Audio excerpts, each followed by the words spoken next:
welcome everybody to this podcast. It is my delight to welcome John Bishop, who is CEO of Evolve Education, and Michael Connor, who is head at NAS Abu Dhabi. And I got to meet both John and Michael at the British Schools of the Middle East conference earlier on in this academic year. I was actually asked to introduce the session that they were leading as one of the breakout sessions at the conference. As part of my role on the BSME exec, I went along to introduce, and it opened a lot of doors. An accidental meeting of people, because I was placed there to introduce and close the session, has started a conversation and what I hope will be a really delightful long-term partnership with John and working also with Michael. So perhaps John and Michael, you'd like to give a little bit more detail about yourselves and why you're here today, and then we'll begin with the main part of this session. Absolutely, I'm happy to go first, John. Thanks, Helen. My role in this has been developed in the last 4 years. So as deputy head of our school in NAS Dubai, I had the pleasure of meeting John and then becoming the facilitator of one of the largest educational pilots outside of the US. And I think what we've brought into play in education with Enhance and with the Brain HQ training is something that I think is very forward thinking, but I'm hoping it will be very impactful on our students in terms of their working memory and the impact it has on them personally, socially and academically. So a very exciting moment, I think, for education. Thank you, Michael. And maybe, John, you could sort of introduce yourself and then give an overview of the programme for our listeners, please. Yeah, sure. Thanks, Helen. So my name's John Bishop and I'm the Chief Executive of Evolve Education. And I think without going into a full history lesson here, a little bit of background as to where Evolve came from as a social enterprise based out of the UK, because our relationship with Dr. Merznick is central to all of this. So we've been running a school-based mentoring program now for the best part of 20 years. And we have a workforce called Health Mentors, and they help to improve the well-being, mindset and performance of children who are most vulnerable and disadvantaged. And it was our own research and commissioned research through independent evaluators where we're trying to understand the impact that the program was having, because head teachers kept telling us about the improvements in self-efficacy, and we could see it ourselves. Teachers were telling us that, but we weren't quite sure what was going on here in the brains of these young people for us to be able to do this on a repeatable and sustainable way. So our own research led us to the work of Dr. Mike Merznick. Now, Mike Merznick, UCSF, University of California in San Francisco, regarded by most as the founding father of neuroplasticity, although he'd rather be regarded as the founding father of brain health, because that's ultimately what he's interested in. And we had the good fortune of meeting Michael, and he was very interested in our mentoring model. Lo and behold, a few weeks after meeting him, he was keen to establish a partnership and introduce his proven science and technology to children and young people through school systems. So very briefly, in terms of the program, Michael's got lots of patents, and one of the things he's most famous for is developing a cochlear ear implant. But Michael convinced the neuroscience world about 40 years ago that the brain can continue to develop at any age if it's stimulated correctly. And he has software called Brain HQ, which is commercially available through the App Store, Google Play. But the science and the technology only works if the program's implemented correctly. So that's where we come in. It's not just a case of picking up your phone and playing an app once in a blue moon. You need to do it on a consistent, frequent basis. And we know how to do that in various different settings now. But 4 years ago, as Michael said, we approached NAS in Dubai. We had a small scale pilot at a nearby school, but we wanted to roll that out on a much wider basis. And we needed to work with a team like Michael had there, who were experienced not just with the education offer, but how to combine a new innovation with the curriculum that was already in place. And that was the start of the journey, and we've come a long way since then. Brilliant. Thank you very much, John. And as a school leader of one of the British international school community schools here in Saudi Arabia, I'm really interested in the impact that something like this might have on my students. So if I go to you now, Michael, can you tell me what the outcomes that you're hoping for from your students at NAS Abu Dhabi? Yeah, absolutely, Helen. I think we want this to hopefully have impact across several areas. The first one is the academic outcomes of our students. And we're looking to see how we can then manage that value added and look at the data that will give us the evidence to show that. The second part is about the brain health of our students, and we're looking at a variety of different areas. So how our students attend and achieve in class in terms of working memory, attention, processing speed. And then I think the third part of it is how does it impact on students at different areas in their own learning journey. So we're looking in particular about the impact it will have on our students who maybe have barriers to their own learning. So those with ADHD and potentially other educational barriers. And I think what we're hoping that this next part of our research will show us that it has a positive impact in all of these areas. We do have some data from our NAS Dubai pilot that shows the pupil attitude towards self in school had certainly improved after the 12-week programme.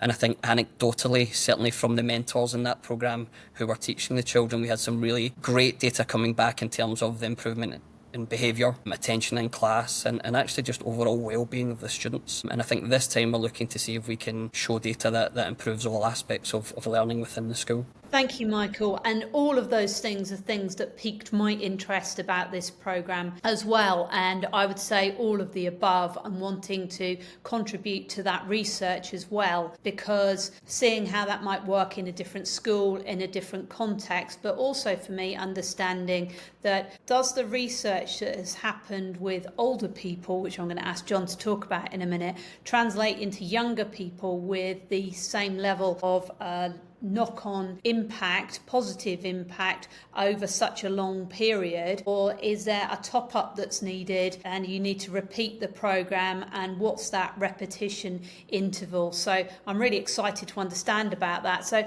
John, maybe you could share with our listeners a little bit of information on what the research shows in older people, so that we can then see how that might be applied to the youngest students that we look after in our schools. Yeah, definitely. And this is a key point because most of Dr. Merznick's work has been focused on adults and older adults in particular. And the reason why that's relevant here is because if this program, this software is effective with that age group, the science tells us already that it should be equally or more effective working with children and young people because their brains are much more malleable. Now, there's a strength with that. That's why children and young people can learn and acquire new languages much quicker than older people. But there's also a danger because their brains are so plastic.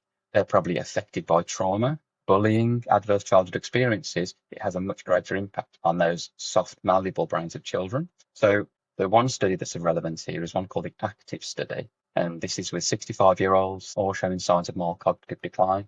It was a large sample size, 3,000 participants, and it showed all of the improvements that we're seeing when we deliver our programs in the immediate term. So straight after the program, our programs are 12 weeks long. You could see the improvements across a range of measures, whether it's cognitive or quality of life. However, this study was fascinating because it was followed up 10 years later. So there was no additional training that took place. And a lot of those benefits were still there in those participants 10 years later.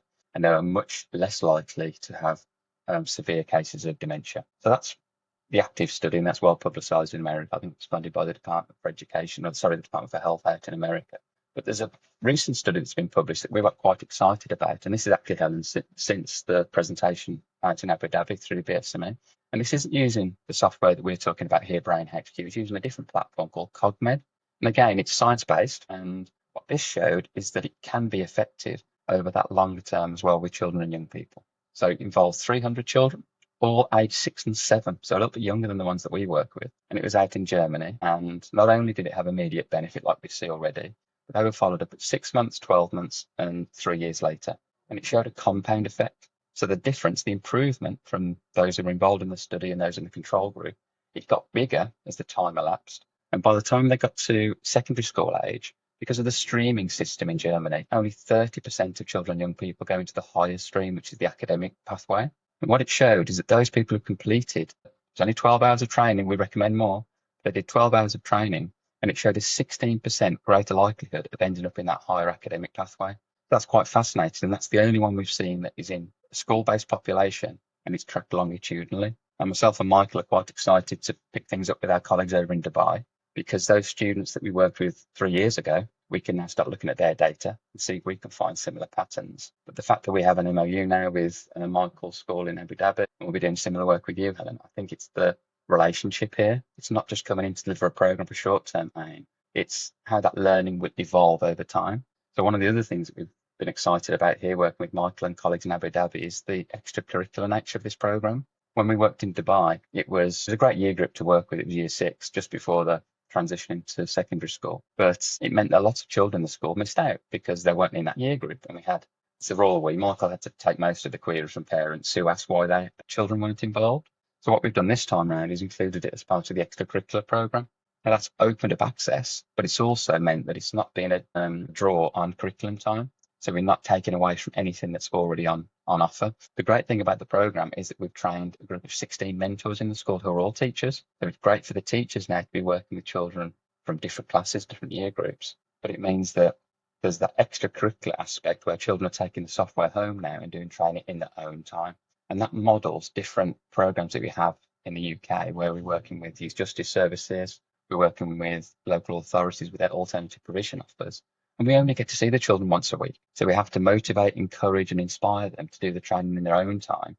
And when they become self-directed learners, that will automatically have a knock-on effect on other aspects of their education because they're not reliant upon a teacher to be sitting and looking over their shoulder. The only other thing I think is interesting from this study is how we've condensed the training program. Now, when I first met Michael and his colleagues had to go through a 30-hour intensive program themselves so that they could first of all, demonstrate how to use the exercises for the children and young people, but also there was some belief there that they understood what was happening because they'd witnessed the benefits for themselves. But this new version of the program, much shorter, much more condensed, it's blended, so teachers take some responsibility in their own time to get to grips with the program.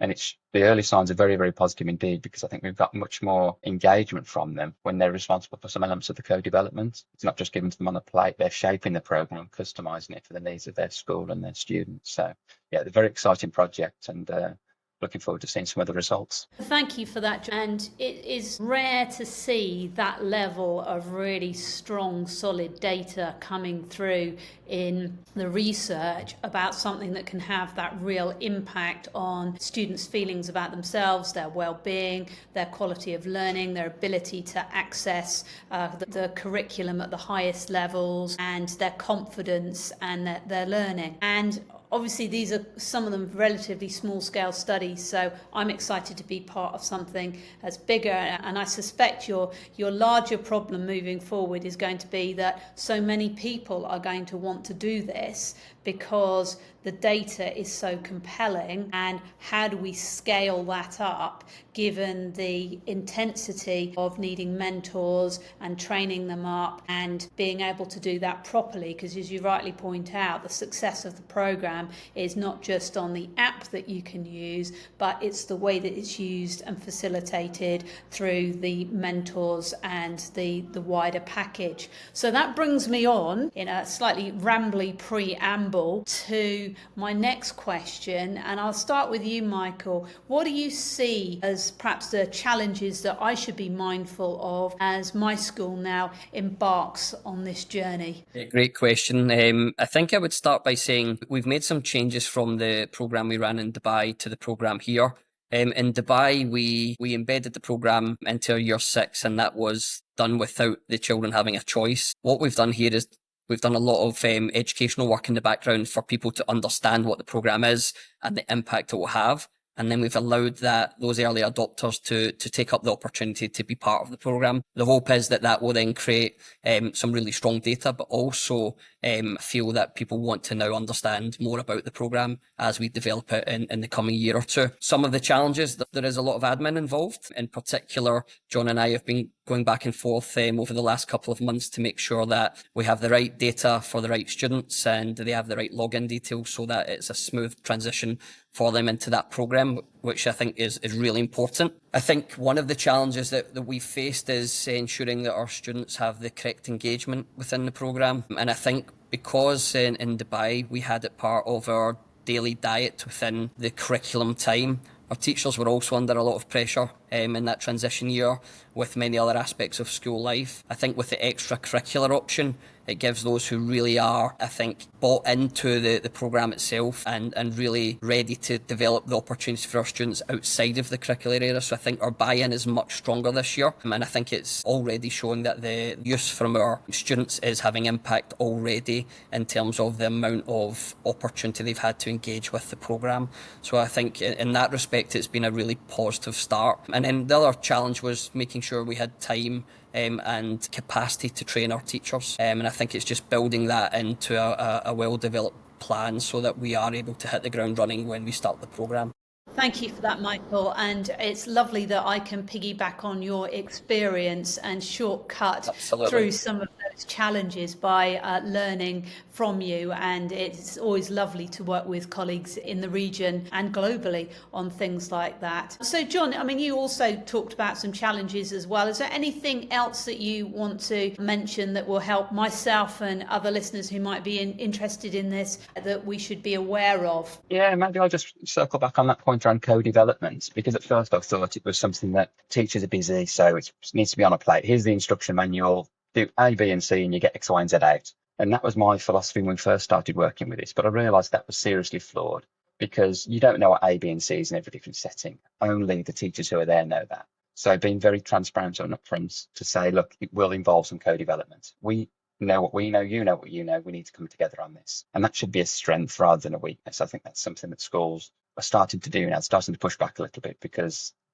there's not a silver bullet out there. It does need co-development, and that's at whole school level.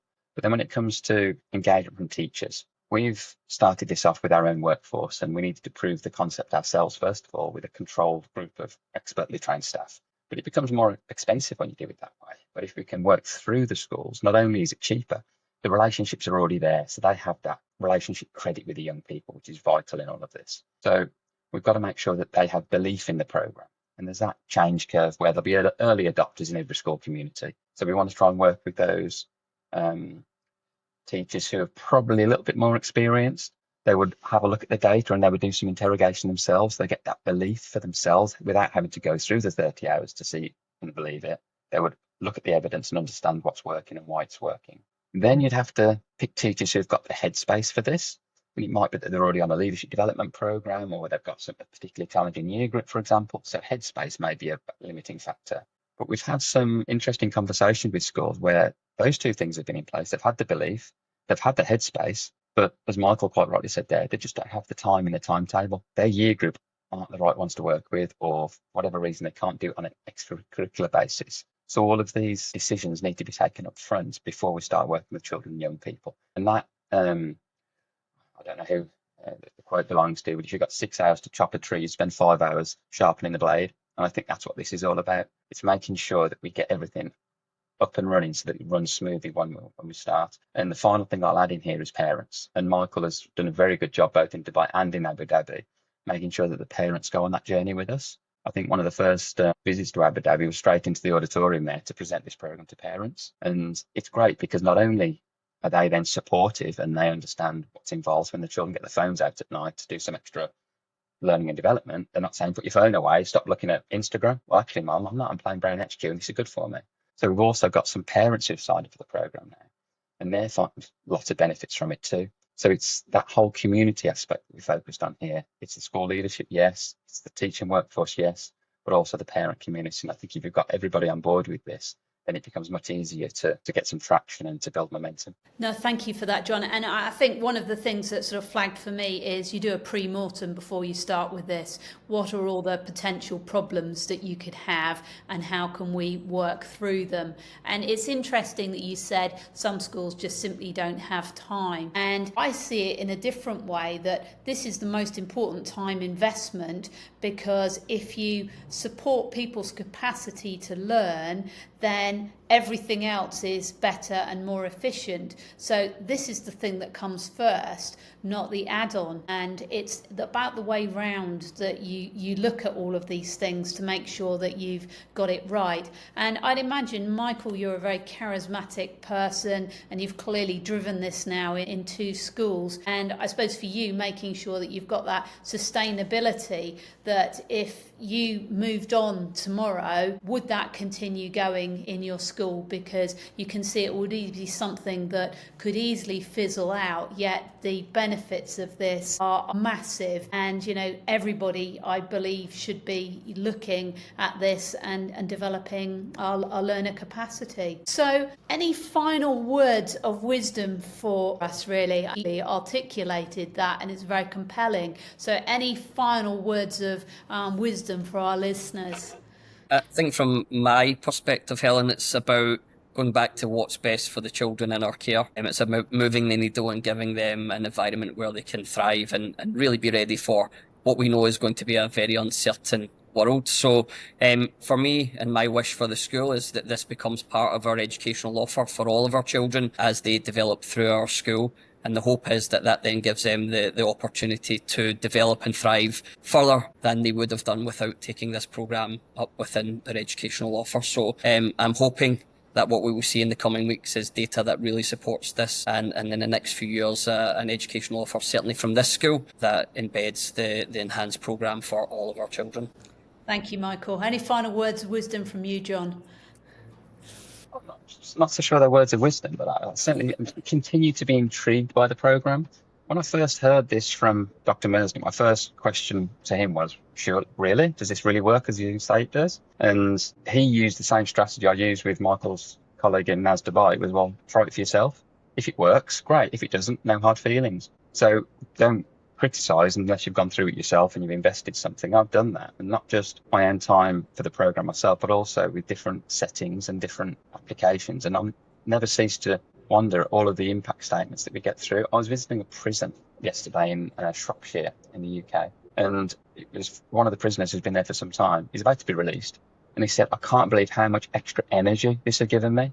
Now, I don't know where that's come from. The science, I'm sure there's some science that backs that up, but I've not had that as a statement before from anybody because it's a new setting. So every time we work with a new client, yes, we get the data back to say their brain health and cognitive skills improve.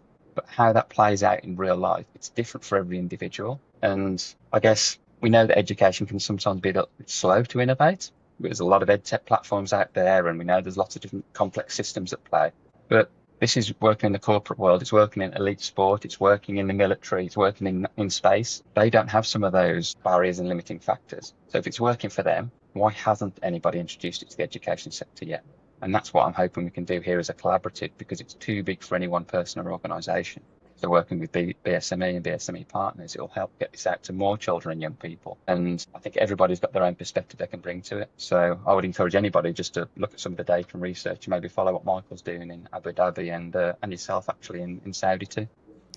Well, I have to say a huge thank you to Deborah Forsyth and the BSME team for assigning me to introduce your session, because I genuinely believe it may have been one of the most influential things that's happened to me at a conference for a long while, and the ability to impact on such a large number of students in my care over the next few years, and I'm super excited by that. But Michael, I will have you on speed dial, because I'm a great believer in not trying to necessarily always have to sort of wade your way through the problems when you can phone some up and say, how did you solve that yourself? So stand by for a few phone calls. But thank you, gentlemen, that's been really interesting, and I hope everyone will have their interest piqued by this program too.